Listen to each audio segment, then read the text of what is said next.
Hi ପିଲାମାନେ, this is Ramakant and welcome back to RK Tutorial Point.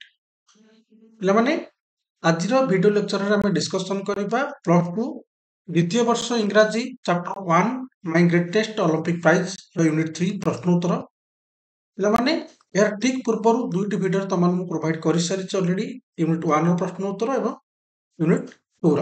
ପିଲାମାନେ ଆଜି unit 3 ଆଲୋଚନା କରିବା ଏବଂ ଆଲୋଚନା ପୂର୍ବରୁ ସବୁବେଳେ ତମମାନଙ୍କୁ ଗୋଟେ ସ୍ମଲ୍ ରିକ୍ୱେଷ୍ଟ ମୋର ଥାଏ। ବ୍ୟସ୍ତ ହବ ନାହିଁ ପିଲାମାନେ, ଚ୍ୟାନେଲ ସେୟାର ସବସ୍କ୍ରାଇବ କହିବିନି, ତମମାନଙ୍କୁ କହୁଛେ ତମାନେ ପ୍ରଥମତଃ ଆମର ଅଲରେଡି ଏକ୍ସପ୍ଲେନ୍ କ୍ଲାସ୍ ସରିଛି। ଓକେ, ଏ ତ ପିଲାମାନେ ଆମର ପ୍ରଶ୍ନ ଉତ୍ତର ଆଲୋଚନା କରାଯିବ। ଏକ୍ସପ୍ଲେନ୍ କ୍ଲାସ୍ ପିଲାମାନେ ପ୍ରଥମ ଥର ପାଇଁ ତମେ ଥରେ ମଧ୍ୟ ଦେଖିନିଅ, ତାପରେ ତମମାନଙ୍କୁ ବେଷ୍ଟ ଅଣ୍ଡରଷ୍ଟାଣ୍ଡିଂ ମିଳିପାରେ। ଆଇ ହୋପ୍ ପିଲାମାନେ ତମେ ଏକ୍ସପ୍ଲେନ୍ କ୍ଲାସ୍ ଦେଖିକି ହିଁ ପ୍ରଶ୍ନ ଉତ୍ତର କ୍ଲାସ୍କୁ ପ୍ରାକ୍ଟିସ୍ କରିବାକୁ ଆସିଥିବ। ଚାଲନ୍ତୁ, ଏବଂ ପିଲାମାନେ ସେ କଥା ନୁହଁ ଯେ ଚ୍ୟାନେଲ ସେୟାର ସବସ୍କ୍ରାଇବ କଥା କହିବିନି ବୋଲି ଭାବିଲ ତ କରିବନି। ଦେଖ, ତମମାନଙ୍କୁ ଯଦି ଭିଡିଓ ପସନ୍ଦ ଆସୁଛି, ତମମାନଙ୍କର ସପୋର୍ଟ ନିହାତି ଆବଶ୍ୟକ ଅଛି, ତାହେଲେ ତମମାନେ ସେୟାର ସବସ୍କ୍ରାଇବ କରିପାରିବ। ଓକେ, ଚାଲନ୍ତୁ ପିଲାମାନେ, ପ୍ରଶ୍ନ ନମ୍ବର 1 ଆମର ୟୁନିଟ୍ 3 ର କ'ଣ ପଚାରୁଛି। ପ୍ରଥମେ ପିଲାମାନେ ପ୍ରଶ୍ନଟିକୁ ଭଲସେ ପଢିବା, ତାପରେ ଆମେ ପ୍ରଶ୍ନ ଓଡ଼ିଆ ବୁଝିବା, ତାପରେ ଉତ୍ତରକୁ ପିଲାମାନେ ଇଂଲିଶରେ ଆମେ ଅଣ୍ଡରଷ୍ଟାଣ୍ଡିଂ ନେବା, ତାପରେ ଉତ୍ତରକୁ ପୁରା ସମ୍ପୂର୍ଣ୍ଣ ଭାବେ ଓଡ଼ିଆରେ ବୁଝିବା। Okay, when did Owens and Long realize that they had became friends? ପିଲାମାନେ ଆମେ କହିପାରିବା ଯେ କେତେବେଳେ ଓଏନ୍ସ ଏବଂ ଲଙ୍ଗ, ପିଲାମାନେ ଲଙ୍ଗ କହିଲେ ଆମେ କହିପାରିବା ଲଜ୍ ଲଙ୍ଗ, ଓଏନ୍ସ କହିଲେ ଜେସି ଓଏନ୍ସ। କାହାଣୀ ତମମାନଙ୍କୁ ମତେ ଲାଗୁନି ଆଉ କହିବାକୁ ପଡିବ, ତମମାନେ ଯାହା ବି ହେଲେ ଏକ୍ସପ୍ଲେନ୍ କ୍ଲାସ୍ ଦେଖିଥିବ। ଓକେ, ତ ଜେସି ଓଏନ୍ସ ଏବଂ ଲଜ୍ ଲଙ୍ଗ କେତେବେଳେ ରିଅଲାଇଜ କଲେ, ଅନୁଭବ କଲେ ଯେ ସେମାନେ ସେତେବେଳେ ବନ୍ଧୁରେ ପରିଣତ ହେଇଗଲେ, ବା ସେମାନଙ୍କ ଭିତରେ ଗୋଟେ ବନ୍ଧୁତା ସୃଷ୍ଟି ହେଇଗଲାଣି।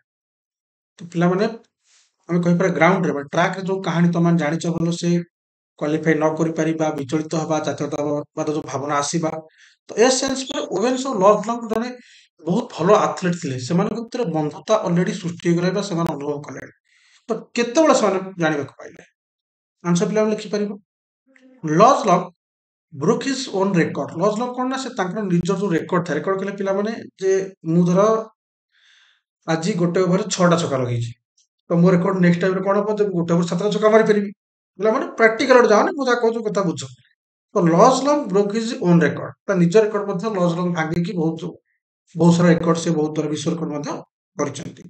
This made Owens to try still harder and give it his best. ଏବଂ ଯେଉଁଥିପାଇଁ କି ଲଜ୍ ଲଙ୍ଗ ନିଜ ବିଶ୍ୱ ରେକର୍ଡ ଭାଙ୍ଗି ପାରୁଛନ୍ତି, ସେଥିପାଇଁ ଲାଇଟଟା ବନ୍ଦ କରିଦିଏ, ସେଥିପାଇଁ ଜେସି ୱେନ୍ସକୁ କ'ଣ କରିବାକୁ ପଡ଼ିଲା, ଅଧିକରୁ ଅଧିକ କଠିନ ପରିଶ୍ରମ ବା କହିପାରେ ଅଧିକରୁ ଅଧିକ ପ୍ରଚେଷ୍ଟା କରିବାକୁ ପଡ଼ିଲା। କାହିଁକି?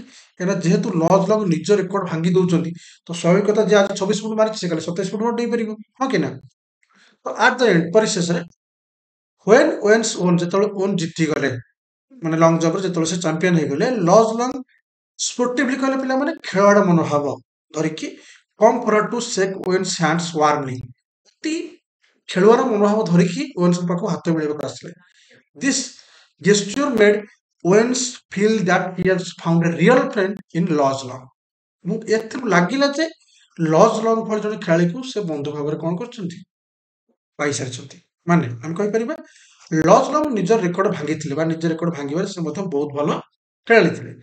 ଏହା ୱେନ୍ସକୁ ଅଧିକ କଠିନ ଚେଷ୍ଟା କରିବାକୁ ଏବଂ ତାଙ୍କର ସର୍ବୋତ୍ତମ ପ୍ରଦର୍ଶନ କରିବାକୁ ଚେଷ୍ଟା କରିବାକୁ ବାଧ୍ୟ କରିଥିଲେ। ଶେଷ ଯେତେବେଳେ ୱେନ୍ସ ଲଙ୍ଗ ଜମ୍ପ ଖେଳ ଜିତିଗଲେ ବା ଅଲିମ୍ପିକ ଜିତିଗଲେ, ଲଜ୍ ଲଙ୍ଗ ଜଣେ ଖେଳାଳି ମନୋଭାବ ଧରି ଭାବନା ସହିତ ୱେନ୍ସଙ୍କ ପାଖକୁ ଆସିଲେ ଏବଂ ହାତ ମିଳେଇଲେ। ଯାହାଫଳରେ ଏ ପ୍ରକାର ଅଙ୍ଗଭଙ୍ଗୀ ବା ଏ ପ୍ରକାର ବଡି ଲାଙ୍ଗୁଏଜ, ଜଣଙ୍କର ଭାବନା, ଏ ପ୍ରକାର ଜଣ ହ୍ୟାଣ୍ଡସେକ୍ କରିବା ଆସିବା, ତାଙ୍କର ଯୋଉ ମନୋଭାବ ଦେଖିକିରି ୱେନ୍ସ ଅନୁଭବ କଲେ ଯେ ସେ ଲଜ୍ ଲଙ୍ଗ ଭଳି ଜଣେ ଖେଳାଳିକୁ ବନ୍ଧୁ ରୂପରେ କ'ଣ କରିଛନ୍ତି, ପାଇଛନ୍ତି ବା ପାଇ ସାରିଛନ୍ତି। ବୁଝିପାରିଲ ପିଲାମାନେ? ଆଇ ହୋପ୍ ତମମାନଙ୍କୁ ଆଉ ଏଥିରେ ନ ବୁଝିଲା ବେଳେ କିଛି ନଥିବ। ଓକେ, ଯିବା ପିଲାମାନେ ଦେଖିବା ପ୍ରଶ୍ନ number 2। Who was Coubertin? What was his ideal? ପିଲାମାନେ ଆମେ କହିବା ଯେ କୁବରେଟିନ୍ କିଏ? କୁବରେଟିନ୍ କିଏ? ଆମେ କାହାକୁ କହିବା, ସେ କିଏ? ସେ ହ୍ୱାଟ ୱାଜ୍ ହିଜ୍ ଆଇଡିଆଲ, ତାଙ୍କର ଚିନ୍ତାଧାରା କ'ଣ ଥିଲା, ତାଙ୍କର ଆଦର୍ଶ କ'ଣ ଥିଲା? ଆନ୍ସର ଦେଖିପାରିବେ ପିଲାମାନେ ଉତ୍ତର।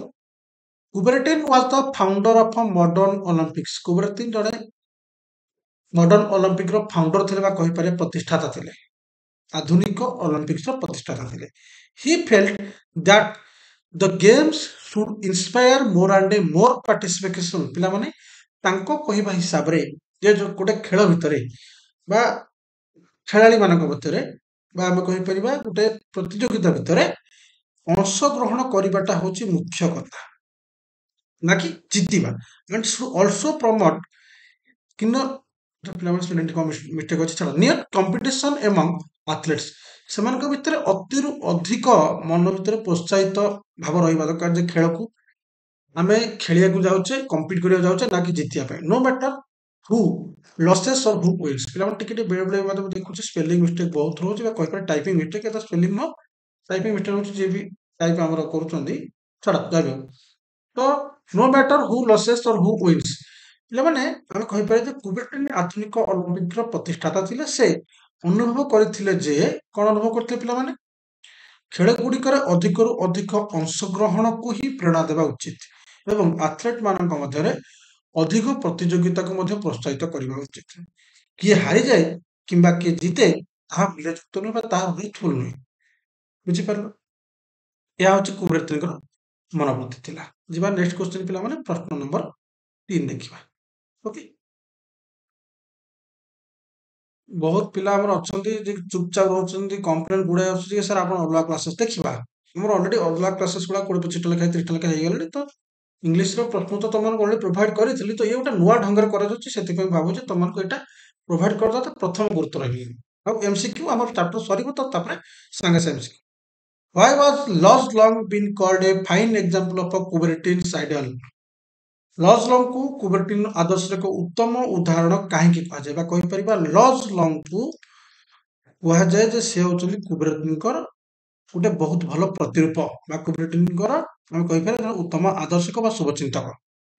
ଆନ୍ସର ପିଲାମାନେ, when at a point of time felt that he could lose the medal, Jesse Owens ଗୋଟେ ପଏଣ୍ଟ ଲାଗିଲେ ଯେ ସେ କଣ କରୁଛନ୍ତି, ମେଡାଲଟିକୁ ହରଉଛନ୍ତି। But instead of feeling disheartened, ଆମେ କହିପାରିବା କିନ୍ତୁ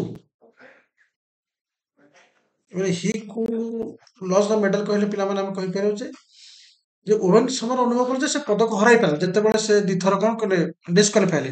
କିନ୍ତୁ ସେହି ସମୟରେ ସେ ଯେତେବେଳେ ନିଜକୁ ଅତି ନିଃସହାୟ, ଅତି ଦୁର୍ବଳ ମନେ କରୁଛନ୍ତି ବା ବିଚଳିତ ମନେ କରୁଛନ୍ତି, ହି ବିକେମ୍ ଡିଟରମାଇଣ୍ଡ ଟୁ ଷ୍ଟ୍ରିଭ୍ ହିଜ୍ ବେଷ୍ଟ, ଏବଂ ତାଙ୍କୁ ସର୍ବଶ୍ରେଷ୍ଠ ଉଦ୍ୟମ କରିବା ପାଇଁ, ଗୋଟେ ଭଲ ଚେଷ୍ଟା କରିବା ପାଇଁ ଖେଳାଳି ହିସାବରେ ତାଙ୍କୁ ଜଣେ ଉତ୍ସାହିତ କରିଥିଲେ। Such attitude is the true Olympic ideal. ଏ ପ୍ରକାର ମନୋଭାବ ହେଉଛି ପ୍ରକୃତ ଅଲିମ୍ପିକ ଖେଳାଳିର ଆଦର୍ଶ, ଯାହା କୁବେର୍ଟିନ କହି ଯାଇଥିଲେ ଯେ କି ଜିତିବାର ସେଥିରେ ମତଲବ ନାହିଁ, ମତଲବ ଅଛି ଯେ ପିଲାମାନେ ଖେଳାଳିମାନେ ଖେଳରେ ଭାଗ ନିଅନ୍ତୁ। ୱେନ୍ ଏକ ସମୟରେ ଅନୁଭବ କଲେ ଯେ ସେ ପଦକ ହରାଇ ପାରନ୍ତି, କିନ୍ତୁ ନିରାଶ ହେବା ପରିବର୍ତ୍ତେ ସେ ସର୍ବଶ୍ରେଷ୍ଠ ଉଦ୍ୟମ କରିବାକୁ ସ୍ଥିର କଲେ। ଏହିପରି ମନୋଭାବ ହେଉଛି ପ୍ରକୃତ ଅଲିମ୍ପିକ ଖେଳର ଆଦର୍ଶ ବା ଖେଳାଳିର ଆଦର୍ଶ। ଏଇ ହୋପ ପିଲାମାନେ ବେଷ୍ଟ ତମମାନଙ୍କୁ ଲାଗିଲା ବୁଝେଇବାରେ ମତେ। ଠିକ ଅଛି, क्वेश्चन नंबर 4 पिलाମାନେ ଦେଖିବା, ରଚନା କରିବା। ପ୍ରଶ୍ନ number 4, What do you think was the greatest Olympic prize for Jesse Owens? The gold medal he won in long jump or the friendship he formed with Lodz Long? ପିଲାମାନେ ଆପଣ ବା ତମାନେ ଭାବୁଛ ଯେ ଦ greatest Olympic prize ଫର ଜେସି Wien's, ଜେସି Wien's ପାଇଁ ସବୁଠୁ ବଡ଼ Olympic prize କଣ?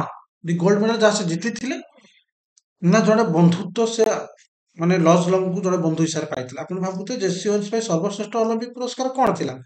ସେ ଲଙ୍ଗ ଜମ୍ପରେ ଜିତିଥିବା ସ୍ୱର୍ଣ୍ଣ ପଦକ ବା ଗୋଲ୍ଡ ମେଡାଲ, କିମ୍ବା ଲଜ୍ ଲଙ୍ଗ ସହିତ ବନ୍ଧୁତା ଯାହା ସେ ଟ୍ରାକରେ ଗଢି ଦେଇଥିଲା? ଆମେ ସବୁ ପିଲାମାନେ ଲେଖିପାରିବା, ସ୍ୱାଭାବିକ କଥା ବନ୍ଧୁତା ହବ, ଯାହା ପ୍ରକୃତରେ ସମ୍ପୂର୍ଣ୍ଣ ରୂପରେ କଣ ମାନେ ସୁନାଠୁ ମୂଲ୍ୟ ଥିଲା। Jesse Owens won the medal and wrote his name in his history. However, personally to discover a friend like Lodz Long meant for him. It was truly gratifying experience. ତ ପିଲାମାନେ ଆମେ କହିପାରିବା ଜେସି ୱେନ୍ସ ଖେଳଟିକୁ ଜିତିଲେ ଏବଂ କହିପାରିବା ତାଙ୍କର ନାଁ ସେ ସ୍ୱର୍ଣ୍ଣ ଅକ୍ଷରରେ ଲିପିବଦ୍ଧ କରି ରଖିଲେ। ହାଉଏଭର ପର୍ସନାଲି ଟୁ ଡିସ୍କଭର ଏ ଫ୍ରେଣ୍ଡ, ଯାହାଫଳରେ ଏପରି ଜଣେ ବନ୍ଧୁକୁ ସେ ପାଇଛନ୍ତି, ଜଣେ ବନ୍ଧୁ ହିସାବରେ ସେ ଯାହାକୁ ପାଇଛନ୍ତି ତାଙ୍କ ନାଁ ହେଉଛି ଲଜ୍ ଲଙ୍ଗ, ଏବଂ ତାହା ପ୍ରକୃତରେ ଆମେ କହିପାରିବା ଏକ ବାସ୍ତବରେ ବହୁତ ଭଲ ଅନୁଭୂତି ଥିଲା।